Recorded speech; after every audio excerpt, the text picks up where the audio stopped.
कैसे हैं आप सब लोग। मेरे स्वागत है आपका मेरे चैनल एजुकेशन विद गौरव में। तो दोस्तों एक बार फिर से मैं आपके बीच में एक वीडियो लेके आया हूँ जो कि अभी रिलेटेड है प्रैक्टिस सेट से रिलेटेड। ठीक है, तो प्रैक्टिस सेट नंबर 8 होगा ये, जो हमने इससे पहले जो है डिस्कशन किया है एजुकेशन टेक्नोलॉजी के बारे में, तो उसी से रिलेटेड ये प्रैक्टिस सेट है। तो आप लोग आप अपना जो है असेसमेंट इसमें कर सकते हैं और साथ ही आपको पता चल जाएगा कि किस प्रकार से जो क्वेश्चंस जो हैं वो पूछे जा रहे हैं इन टॉपिक्स के अंदर। ठीक है, तो चलिए शुरू करते हैं। पहली जो हमारे पास पहला जो क्वेश्चन है वो है श्रृंखला अभिक्रमिक अंत के अंतर्गत पद होते हैं। ठीक है, तो हमने जो है वो कल डिस्कस किया था इसके बारे में। तो पहला है शिक्षण पद, दूसरा है मूल्यांकन पद, तीसरा है अभ्यास पद और चौथा है ये सभी। तो हमें बताना है कि जो श्रृंखला अभिक्रमण क्रमित वाला जो है उसके अंदर क्या होता है। तो इसका जो सही उत्तर होगा वो होगा ये सभी। ये सारे ही पद जो है उसके अंदर थे जब हमने पढ़े थे। ठीक है, और ये अभिक्रमित जो अनुदेशन है उसका जो है वो पहला टाइप था। ठीक है, तो आपको याद होगा। ठीक है, फिर चलते हैं आगे नेक्स्ट क्वेश्चन पर। पहला जो नेक्स्ट क्वेश्चन है दोस्तों वो है श्रृंखला अभिक्रमित का विकास कब हुआ था। तो बताइए सही उत्तर इसका 1954, 53, 54 और 55, 1950। तो फ्रेंड्स इसका जो सही उत्तर होगा वो होगा ऑप्शन फर्स्ट। ठीक है ना। तो ऑप्शन फर्स्ट के अंदर दिया हुआ है 1954। तो फ्रेंड्स मैंने आपको बताया था कि जो 1954 है उसमें जो बीएफ स्किनर थे उन्होंने ये जो कॉन्सेप्ट श्रृंखला अभिक्रमिक अनुदेशन का दिया था। ठीक है, तो मेरे ख्याल से आप लोगों को रिमाइंड हो चुका होगा। ठीक है, तो चलिए आगे चलते हैं। नेक्स्ट है प्रोग्राम बनाने के लिए जिस भी प्रकरण या शीर्षक का चयन किया जाए तो निम्नलिखित बातों का ध्यान रखा जाना चाहिए। ठीक है, तो इसमें फर्स्ट है उस प्रकरण या शीर्षक पर पहले से कोई प्रोग्राम उपलब्ध तो नहीं है। दूसरा, क्या यह छात्रों की पाठ्यक्रम संबंधी आवश्यकताओं को पूरा करता है। और तीसरा है क्या प्रोग्राम बनाने वाले व्यक्ति को इस प्रकरण का पूर्ण ज्ञान है। तो हमें बताना है इसमें सही उत्तर कौन सा होगा।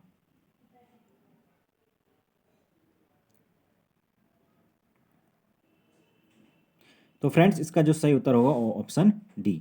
ये तीनों ही चीज़ें जो हैं बिल्कुल सही हैं।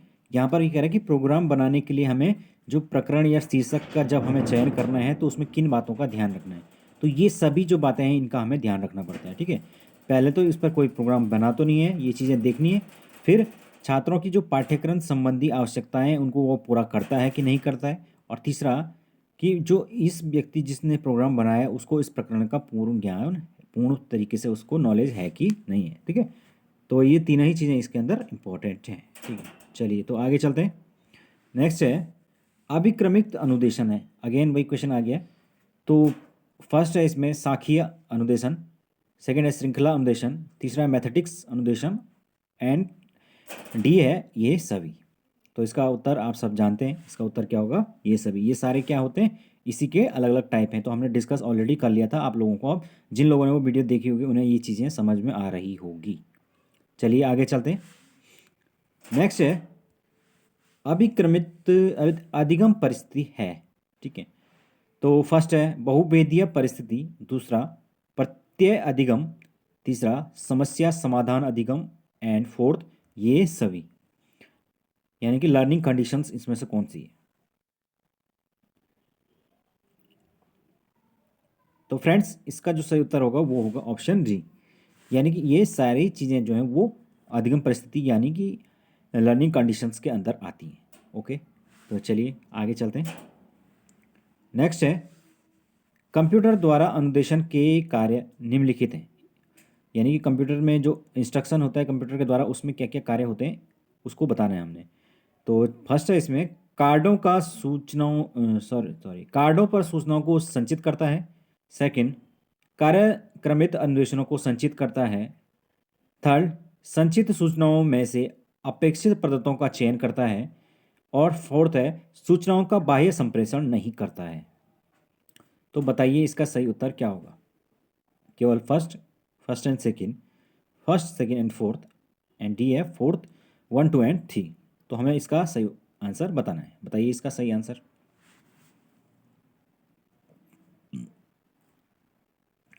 तो फ्रेंड्स इसका सही उत्तर होगा ऑप्शन डी। ये तीन जो फर्स्ट सेकंड थर्ड स्टेटमेंट है ये कंप्यूटर के द्वारा इंस्ट्रक्शन होते हैं, लेकिन यहाँ पर जो फोर्थ वाला है इसके अंदर आप देखिए ये कह रहा है कि बाह्य जो संप्रेषण वो नहीं करता है, तो ये गलत हो जाएगा। यहाँ पर क्या होता है, बाह्य संप्रेषण यानी कि आउटर जो कम्युनिकेशन इसके द्वारा होता है। ठीक है, तो चलिए ये आगे चलते हैं।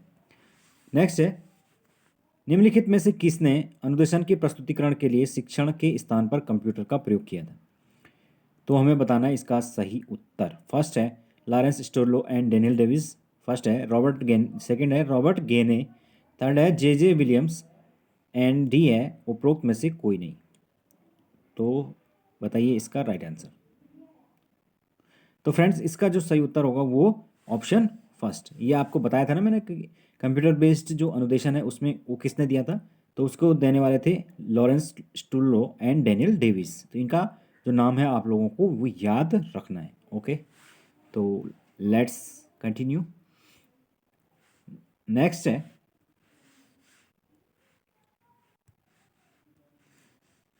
कथन है स्टेटमेंट अनुक्रिया उद्दीपन उद्दीपन पर निर्भर, ये एक्चुअली कुछ गलत लग रहा है, इसमें होना चाहिए अनुक्रिया उद्दीपन पर निर्भर नहीं करती है एंड रीजन है ये सही अनुक्रिया करने से छात्र नया ज्ञान सीखता है। तो हमें यहाँ पर ये कोट दिए हुए हैं, इसमें से आप बताइए क्या चीज़ सही होगी। तो फ्रेंड्स इसका जो सही आंसर होगा वो होगा ऑप्शन डी। यहाँ पर जो है वो ऑप्शन फर्स्ट है, यहाँ पर जो कथन है वो बिल्कुल गलत है, क्योंकि ये कह रहा है कि जो अनुक्रिया यानी रिस्पॉन्स वो स्टिमुलस पर डिपेंड नहीं करता है। ऐसा नहीं होता है, जो स्टिमुलस होता है उस पर काफ़ी हद तक जो है वो रिस्पॉन्स डिपेंड करता है, यानी अनुक्रिया डिपेंड करती है। तो ये इसीलिए स्टेटमेंट गलत हो जाता है। और कारण बिल्कुल सही है कि यहाँ पर जब हम रिस्पॉन्स देते हैं तो उससे बच्चा नया ज्ञान सीखता है, यानी इसका मतलब जब हम उसको सही रिस्पॉन्स देते हैं तो एक तरह से उसको हम अच्छा फीडबैक देते हैं और फीडबैक के बाद वो अच्छा नया ज्ञान सीखता है। तो ये है। चलिए आगे चलते हैं। Indian association of programme learning IAPL की स्थापना निम्नलिखित में से किस वर्ष हुई थी? तो हमें बताना है इसका सही उत्तर। ऑप्शन आप लोगों को दिख रहे होंगे।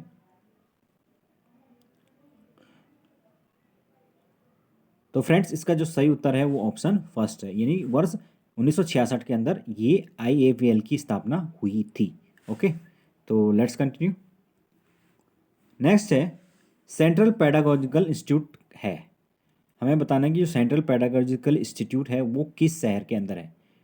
ऑप्शन आपके सामने है, अहमदाबाद फर्स्ट, सेकंड है कानपुर, थर्ड है हैदराबाद एंड फोर्थ है इलाहाबाद। तो फ्रेंड्स इसका जो राइट आंसर है वो है ऑप्शन डी। ओके, तो इलाहाबाद के अंदर ये इंस्टीट्यूट हमारा है। नेक्स्ट है central advance study of education institute निम्नलिखित में से किस स्थान पर है। हमें अगेन वही चीज़ पूछ रहा है कि यहाँ पर हमें बताना है central advance study of educational institute इनमें से किस शहर के अंदर है। बड़ौदा, मेरठ, चंडीगढ़ और दिल्ली। तो इसका सही उत्तर होगा फ्रेंड्स बड़ौदा, यानी कि बड़ौदा कहाँ है, गुजरात के अंदर। ठीक है, तो वहाँ पर ये इंस्टीट्यूट है। चलिए आगे चलते हैं। ये फैक्चुअल क्वेश्चन है, उसमें तो आपको कुछ भी नहीं कर सकते, याद ही करना पड़ेगा। ठीक है, सेकेंड चलते हैं आगे। किस विद्वान ने कहा है ज्ञान के छोटे अंशों को एक तार्किक क्रम में व्यवस्थित करने को अभिक्रम और इसकी संपूर्ण प्रक्रिया को अनुदेशन कहा जाता है।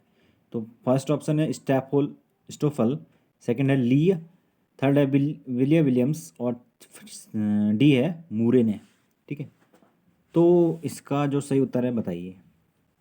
फ्रेंड्स इसका जो राइट आंसर है वो स्टोफल है। ठीक है, स्टोफल का ये स्टेटमेंट है। चलिए आगे चलते हैं। नेक्स्ट है अधिगम स्वरूपों का प्रत्यय दिया गया है, यानी कि जो लर्निंग कॉन्सेप्ट्स हैं उनका जो अधिगम स्वरूप है उसका कॉन्सेप्ट किसने दिया था। तो ऑप्शन है IK डेविस, दूसरा है रॉबर्ट गेने, थर्ड है रॉबर्ट मेगर और डी है VF स्किनर। तो फ्रेंड्स इसका जो सही उत्तर है वो है रॉबर्ट गेने। रॉबर्ट गेने के द्वारा जो है ये कॉन्सेप्ट या प्रत्यय दिया गया था। ठीक है, चलिए आगे चलते हैं। नेक्स्ट है कोई परिस्थिति, घटना तथा वातावरण में परिवर्तन यदि विद्यार्थियों के व्यवहार में परिवर्तन लाता है तो उसे उद्दीपन कहते हैं। यह कथन किसका है, तो क्या किससे संबंधित है? तो फर्स्ट है टेबर, दूसरा है रॉबर्ट मेगर, तीसरा है रॉबर्ट गेने और डी है इनमें से कोई नहीं। तो अगेन इसका जो आंसर है वो है टेबर फर्स्ट, यानी टेबर का ये स्टेटमेंट है। नेक्स्ट, सक्रिय अनुबंधन अनुक्रिया सिद्धांत का प्रतिपादन किसने किया था? तो इसका आंसर सब लोगों को आ जाना चाहिए। फर्स्ट है बीएफ स्किनर, सेकंड है रॉबर्ट मेगर, तीसरा है रॉबर्ट गेने और डी है इनमें से कोई नहीं। तो बताइए इसका राइट आंसर।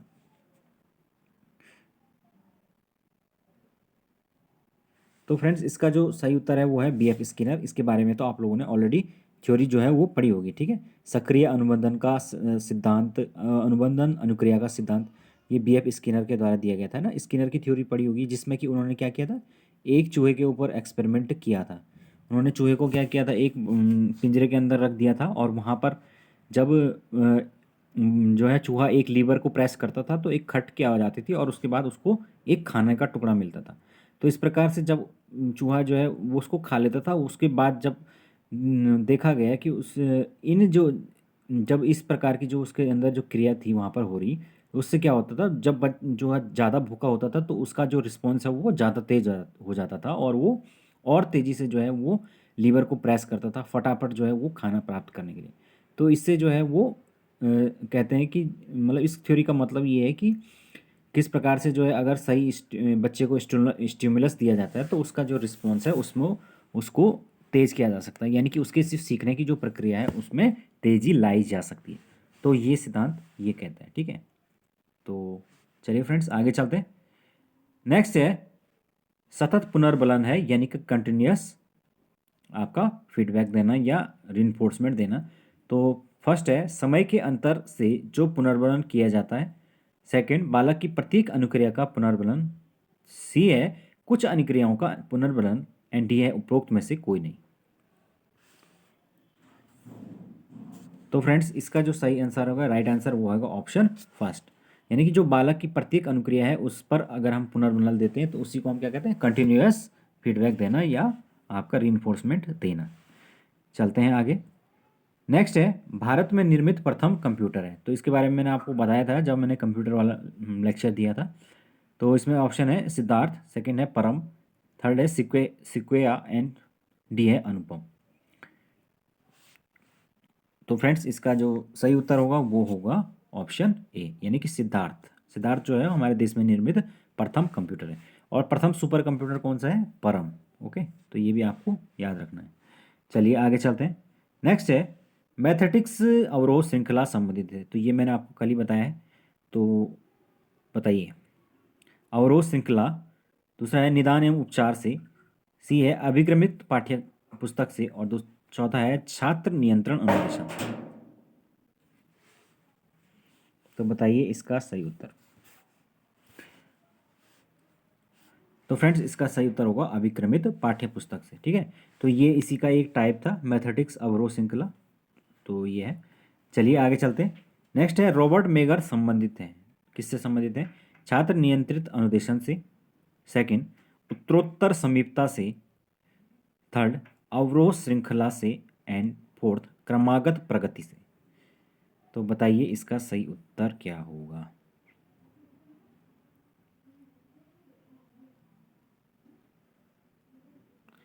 तो फ्रेंड्स इसका जो राइट आंसर होगा वो होगा छात्र निर्देशित अनुदेशन से, यानी कि स्टूडेंट कंट्रोल अनुदेशन से संबंधित है Robert megger. Okay, let's continue. श्रृंखला अभिक्रमित अनुदेशन का विकास निम्नलिखित में से किस विद्वान के द्वारा किया गया था? पहला है जे डी विलियम, सेकंड है रॉबर्ट गेने, सी है रॉबर्ट मेगर एंड डी है बी एफ स्किनर। तो ये हम कल भी डिस्कस किया था, इसका सही उत्तर होगा सब जानते हैं कौन, वी एफ स्किनर। ओके, चलिए आगे। नेक्स्ट है अनुबोधक का मुख्य रूप होता है। पहला है रूप अनुबोधक, दूसरा है अर्थ अनुबोधक, तीसरा ए एंड बी दोनों और इनमें से कोई नहीं। तो फ्रेंड्स इसका जो सही उत्तर होगा वो होगा ऑप्शन सी, ये दोनों ही चीज़ें अनुबोधक का मुख्य रूप के अंतर्गत आती हैं, ठीक है। नेक्स्ट है शैक्षिक जो प्रौद्योगिकी है उससे क्या अभिप्राय है, यानी कि एजुकेशन जो टेक्नोलॉजी है उससे क्या अभिप्राय है। पहला है दृश्य श्रव्य सामग्री का उपयोग, दूसरा है मशीनों का उपयोग, तीसरा है कला एवं विज्ञान में मध्यस्थता, एंड डी है इनमें से कोई नहीं।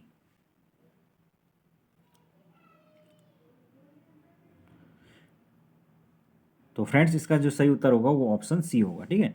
यानी कि जो कला है, यानी शिक्षण जो कला है, कला का मतलब यहाँ पे शिक्षण कला से है, और विज्ञान के बीच मध्यस्थता, यानी उनको किस प्रकार से एक दूसरे से कनेक्ट किया जाए, ठीक है। तो यही क्या है, एजुकेशन टेक्नोलॉजी है। ओके, तो चलिए अब कला के अंदर शिक्षण कला भी आती है, शिक्षण तकनीकें, सब चीज़ आती है। ओके, नेक्स्ट है शैक्षिक प्रौद्योगिकी का प्रौद्योगिकी का मुख्य रूप है। पहला है शिक्षण प्रौद्योगिकी, सेकेंड है व्यवहार प्रौद्योगिकी, तीसरा है अभिक्रमिक अनुदेशन, एंड चौथा है ये सभी।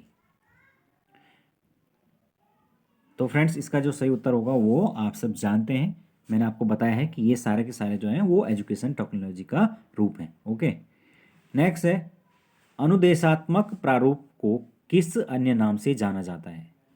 तो पहला है प्रणाली विश्लेषण, दूसरा है प्रशिक्षण प्रौद्योगिकी, तीसरा है पृष्ठपोषण सिद्धांत, और चौथा है ये सभी। अनुदेशात्मक प्रारूप को किस नाम से जाना जाता है बताइए।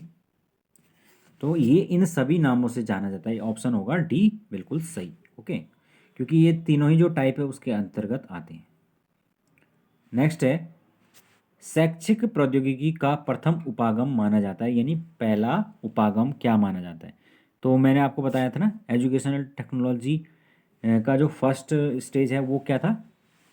अब आप बताइए इसका सही उत्तर। हार्डवेयर उपागम है ना, और जो सेकंड है वो क्या था, सॉफ्टवेयर उपागम, और तीसरा जो है वो प्रणाली विश्लेषण। तो आप तीनों चीज़ें अगर पूछेगा तो आप बता सकते हैं।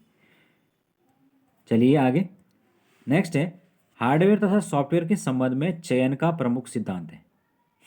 पहला है क्रिया का सिद्धांत, दूसरा है मूल्यांकन का सिद्धांत, तीसरा है भौतिक नियंत्रण का सिद्धांत, एंड चौथा है उपरोक्त सभी। तो इसका भी जो सही उत्तर होगा वो होगा उपरोक्त सभी। ये सारे के सारे से जो सिद्धांत हैं ये क्या है, आपके आपको किस प्रकार से हार्डवेयर या सॉफ्टवेयर का प्रयोग करना है, उनका चयन करना है, उन सभी से रिलेटेड है। ओके, नेक्स्ट है क्रिया शिक्षा की क्रियाओं में शामिल है। पहला है शिक्षण को, दूसरा है प्रशिक्षण को, तीसरा है अनुदेशन को, और इनमें से कोई नहीं।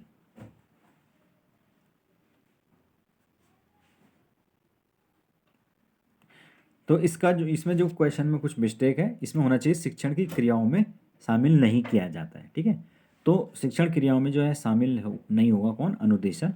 बाकी शिक्षण और प्रशिक्षण दोनों ही शिक्षण क्रियाओं में शामिल होंगे। ओके, तो इसमें कुछ गलती है क्वेश्चन के अंदर। नेक्स्ट है संप्रेषण होता है, यानी कि कम्युनिकेशन होता है। पहला है श्रव्य इंद्रिय, दूसरा है दृश्य इंद्रिय, तीसरा है श्रव्य दृश्य इंद्रिय, और चौथा है इनमें से कोई नहीं।